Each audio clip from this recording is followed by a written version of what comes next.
Adding a Buy Now button in WooCommerce streamlines the checkout process for customers who want to make a quick purchase without going through the traditional cart.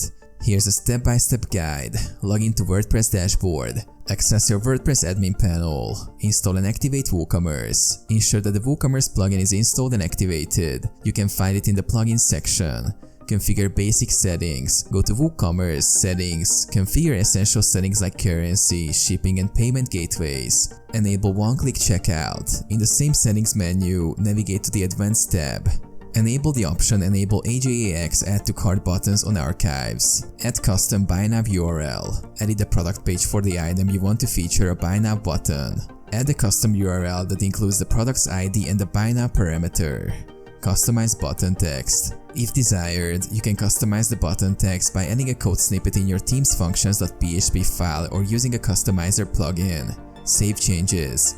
Save your changes and the Buy Now button will now appear on the product page. Test the button.